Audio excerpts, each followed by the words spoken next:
Hello viewers, and this is a short comparison of the Tudor Black Bay 58 against another famous blue dial watch, that's the SLA043, the 62 mass reissue. Everybody knows this is one of my favorite watches of all time, so I may be a little biased towards the SLA53. Let's start with the bezel action. The bezel on the SLA is just way better than the bezel on the Tudor. The Tudor bezel, it clicks once a second, so 60 clicks per for the turning. This is 120 clicks, so much more refined. And obviously this is a nice ceramic. This is a painted aluminum bezel, so you realize there's a issue of the price point. This is obviously a much more expensive bezel than that. Let's talk about the sapphire dome crystal. Both of these have a very vintage looking sapphire dome crystal, but if you compared them against the other, you would realize the Seiko has a much better sapphire dome crystal. Its AR is far superior than what the Tudor has. The Tudor has a decent anti-reflective coating, but it does not have the presence on the wrist that the SLA has. Same goes for the dial. The SLA has an exquisite dial, like that deep blue is there is no watch in the world that has a deep blue like this. So when you wear the SLA043, people instantly realize that they've never seen that deep blue dial. Under light, this thing gets a life of its own. The Tudor has a more flat, neutral, black-gray, the blue-gray dial.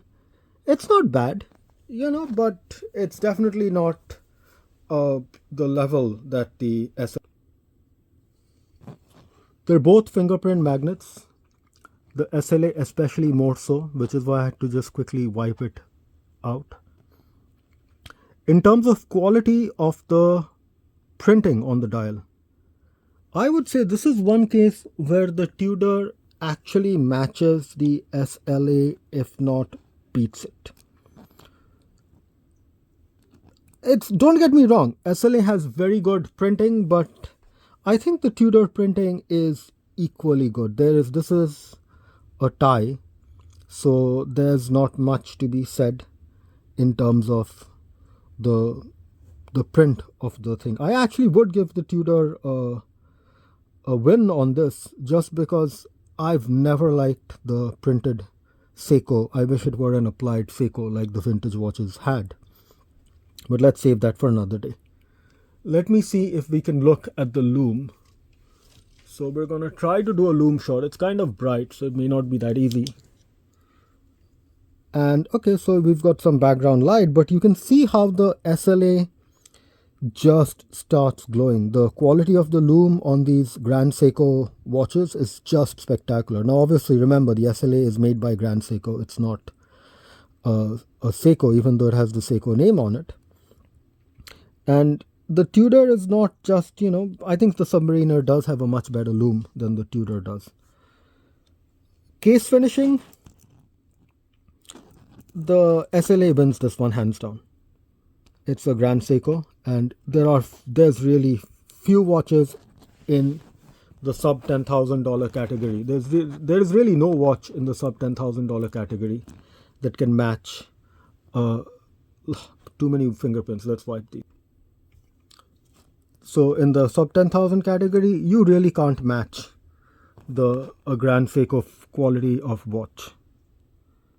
The edges are crisp. They're both slab-sided, but you realize the level of fit and finish on this is just at a different level altogether. The Tudor has its nice brushing. This has the circular brushing on top, which is the homage to the original 62 mass. Bracelet. Well, SLA does not come with a bracelet. It comes with a silicone rubber dive strap.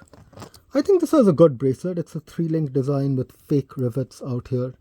Most people are bothered by the rivets. If you use it, you won't even notice it after a while. They're not as prominent as it shows in the pictures. The crown, I think the Tudor has a nice crown, but the Seiko crown is definitely easier to use because it's a larger crown. The Tudor crown is slightly smaller, so it tends to slip. Just the same as the bezel. This bezel is very,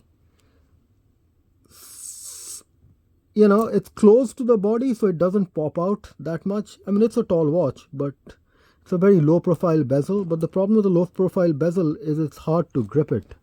This is very easy to grip. No more other, in terms of accuracy, the Tudor is more accurate than the SLA.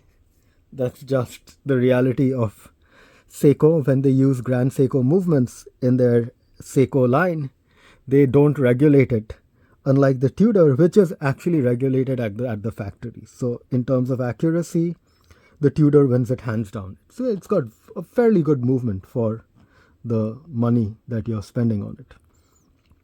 It's got a 70-hour power reserve. This has a 50-something hour power reserve, 55. So obviously this is, the thing is, it just has to do with the choice that Tudor makes, whether it's silicone spring and the fact that it's not a high beat movement.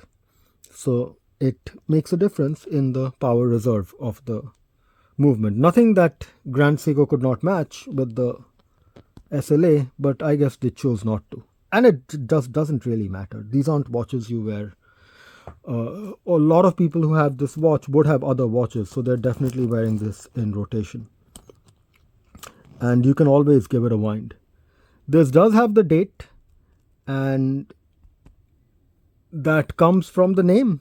The 62 Mas was the automatic self-dater.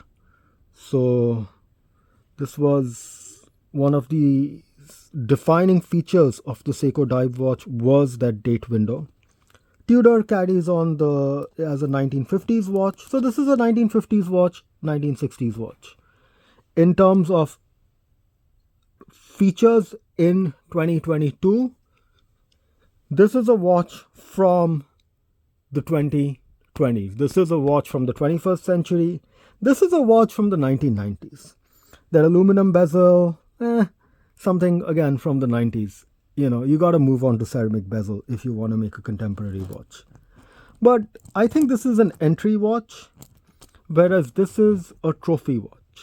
So they are, even though they look similar, their price points are sort of similar. Unfortunately, the SLA has been going down in price, but it will ultimately go back up. And the Tudors held its price because a lot of collectors like Tudors, partly because they want a Rolex and they just don't have a Rolex, or they don't want to wear a Rolex every day.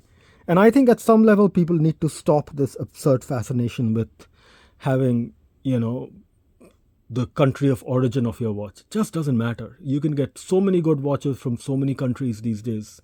There are some very good Chinese watches. So it just doesn't matter whether your watch is made in Switzerland or it's made in Japan or wherever.